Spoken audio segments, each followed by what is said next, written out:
High নিউজে সকলকে স্বাগত। সঙ্গে রয়েছে আমি রিম্পি। শুরু করছে নিউজ টুডে। আর শুরুতে চোখ রাখবো আজকের হেডলাইন্সে।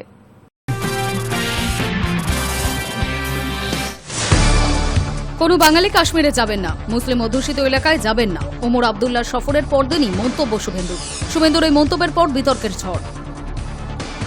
নাবালিকাকে গণধর্ষণ করে খুনের ঘটনায় 5 বছর পর মিলল সুবিচার। জলপাইগুড়ির এই ঘটনায় 3 অভিযুক্তকে ফাঁসির নির্দেশ দিল জলপাইগুড়ির বিশেষ পক্সো আদালত।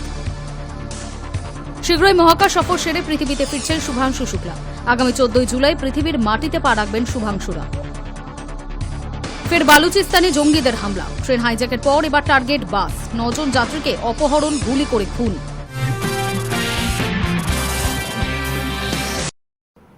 মুখ্যমন্ত্রী মমতা বন্দ্যোপাধ্যায়ের পত্র বোমার পরই পদক্ষেপ নীতি আয়োগের।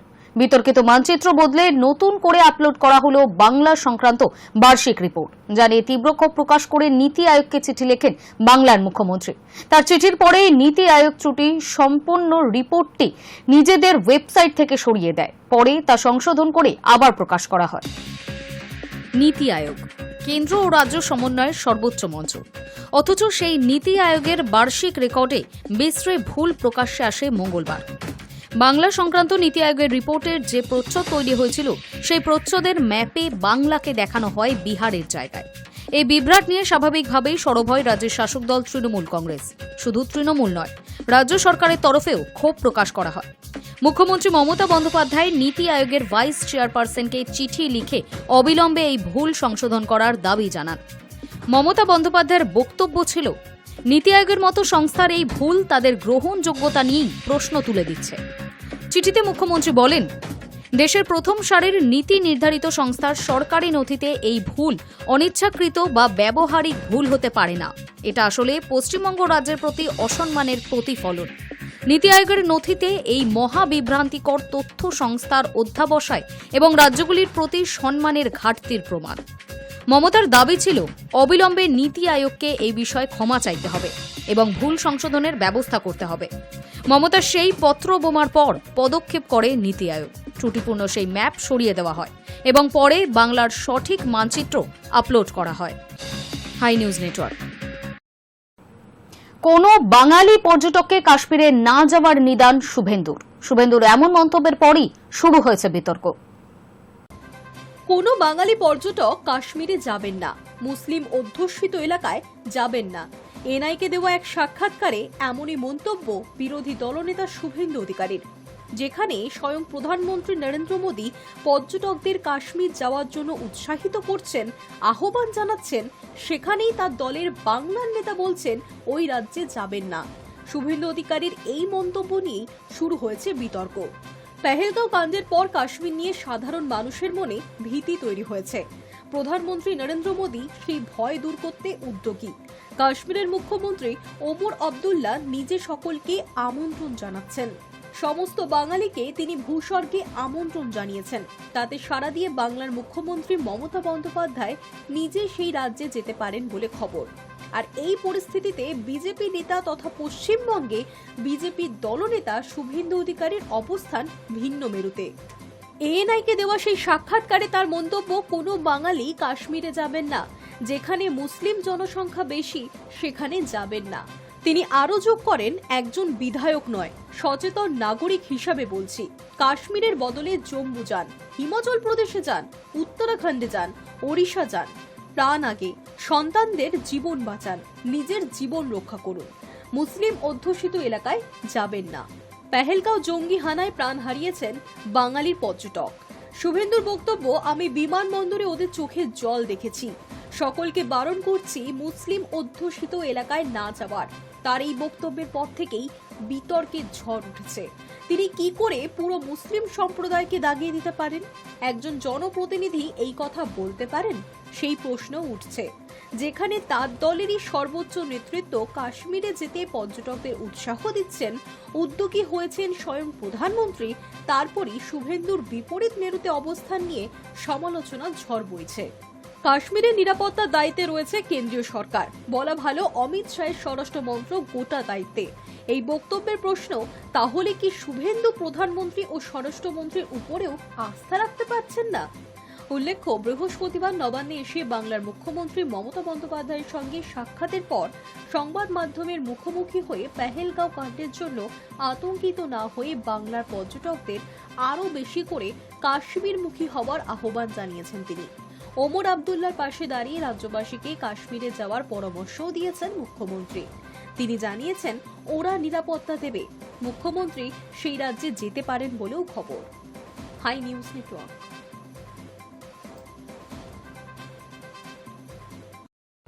জোকা বিবাদীবাগ মেট্রো প্রকল্পে জোর কদমে এগোচ্ছে কাজ।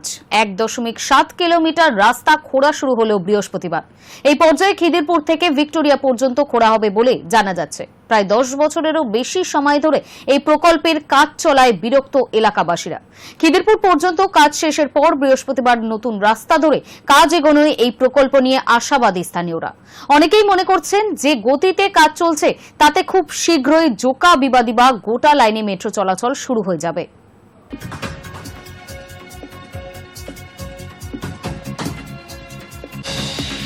চর্মশিল্পে বাংলায় সেরা মেনে নিলেন উত্তরপ্রদেশের বিজেপি সাংসদ। আর এর কৃতিত্ব মুখ্যমন্ত্রী মমতা বন্দ্যোপাধ্যায়েরই বলে মন্তব্য করেছেন যোগী রাজ্যের বিজেপি সাংসদ।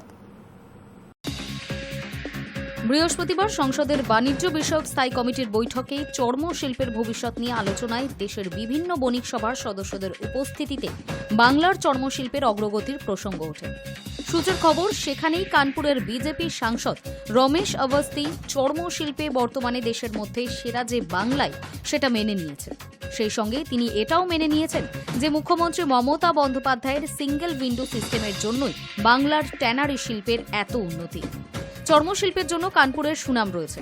সেখানকার বিজেপি সাংসদদের মুখে বাংলা এবং মুখ্যমন্ত্রী মমতার প্রশংসায় কমিটিতে থাকা অন্যান্য সদস্যদের মধ্যে অনেকেই সায় দিয়েছেন বলে সূত্র মারফত জানা গিয়েছে।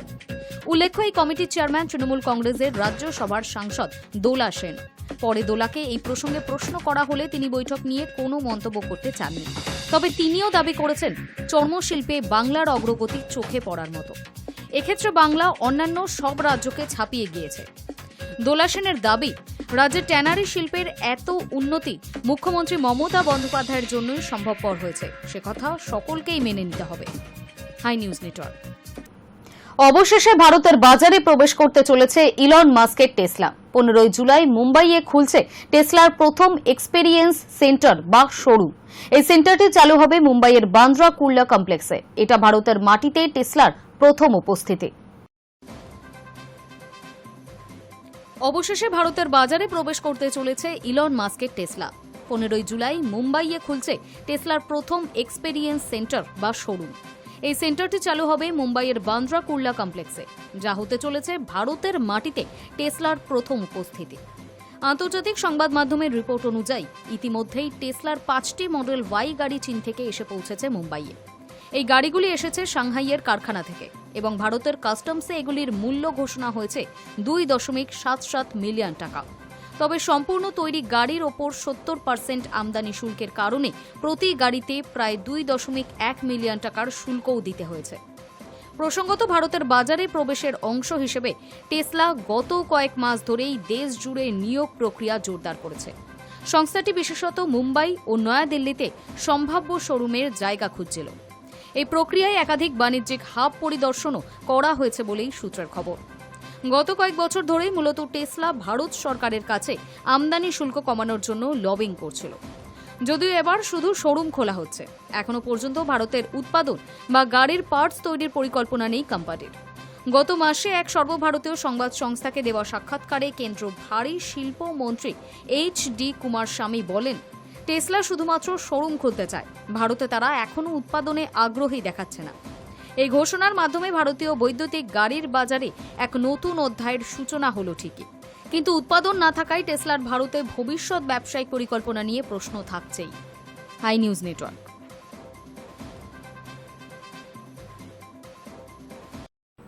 শীঘ্রই মহাকাশ সফর সেরে পৃথিবীতে ফিরছেন শুভাংশু শুক্লা ও আরও 3 সহযাত্রী, জানিয়ে দিল নাসা। আগামী 14 জুলাই পৃথিবীর মাটিতে পা রাখবেন শুভাংশু শুক্লারা, আর তাও 3 সহযাত্রী সহ। আন্তর্জাতিক মহাকাশ স্টেশন থেকে খুব তাড়াতাড়ি পৃথিবীতে ফিরছেন ভারতীয় বংশোদ্ভূত মহাকাশচারী শুভাংশু শুক্লা ও তার আরও 3 সহযাত্রী। জানিয়েছে নাসা। তারা সকলেই অ্যাক্সিয়াম 4 মিশনের অংশ হিসেবে মহাকাশে গিয়েছিলেন। নাসার কমার্শিয়াল ক্রু প্রোগ্রামের ম্যানেজার স্টিভ স্টিচ এক প্রেস কনফারেন্সে জানিয়েছেন, আমরা অ্যাক্সিয়াম 4 মিশনের গতিবিধি প্রত্যেকটা মুহূর্তেই পর্যবেক্ষণ করছি। এখনো পর্যন্ত পরিকল্পনা অনুযায়ী ওই মিশনের আনডক করার তারিখ 14 জুলাই। অর্থাৎ 14 জুলাই পৃথিবীর মাটিতে পা রাখবেন শুভাংশু সহ আরও 3 মহাকাশচারী। অ্যাক্সিয়াম 4 মিশনের ড্রাগন মহাকাশযান 25 জুন ফ্লোরিডার কেনেডি স্পেস সেন্টার থেকে শুরু করেছিল। প্রায় 28 ঘন্টা যাত্রা শেষে 26 জুন আন্তর্জাতিক মহাকাশ স্টেশনে পৌঁছয় এবং সফলভাবে ডক করে। নাসা জানিয়েছে, মহাকাশে প্রায় 18 দিন কাটিয়ে এবার পৃথিবীতে ফেরার সময় এসেছে এই 4 নভোচারীর। মিশনটির শেষ ধাপে তারা ড্রাগন ক্যাপসুল করে আন্তর্জাতিক মহাকাশ স্টেশন থেকে বিচ্ছিন্ন হয়ে পৃথিবীর উদ্দেশ্যে রওনা দেবেন। এই সময়ের মধ্যে মহাকাশচারীরা পৃথিবীকে প্রদক্ষিণ করেছেন প্রায় 230 বার। কক্ষপথে অবস্থানকালে প্রায় 250 মাইল উচ্চতা থেকে তারা পৃথিবীর অসাধারণ দৃশ্য বন্দী করেছেন ক্যামেরাতে, কাটিয়েছেন অবসর সময়। আবার দূর মহাকাশ থেকে পরিবারের সঙ্গে যোগাযোগ রেখে মন দিয়েছেন বৈজ্ঞানিক গবেষণায়। এই অভিযানই অ্যাক্সিয়াম স্পেসের তরফে কোনো বেসরকারি মহাকাশ মিশনের সর্বাধিক বৈজ্ঞানিক পরীক্ষা, সংখ্যায় 60টিরও বেশি। বায়োমেডিক্যাল সায়েন্স, নিউরোসায়েন্স, কৃষি, স্পেস টেকনোলজি, প্রযুক্তির নানা শাখায় এই গবেষণাগুলি ভবিষ্যতের মহাকাশ যাত্রা এবং পৃথিবীতে চিকিৎসা ও জীবনযাত্রার ক্ষেত্রে গুরুত্বপূর্ণ অবদান রাখতে পারে বলেই মনে করা হচ্ছে। হাই নিউজ নেটওয়ার্ক নিয়ে নিচ্ছে একটা ছোট্ট বিরতি।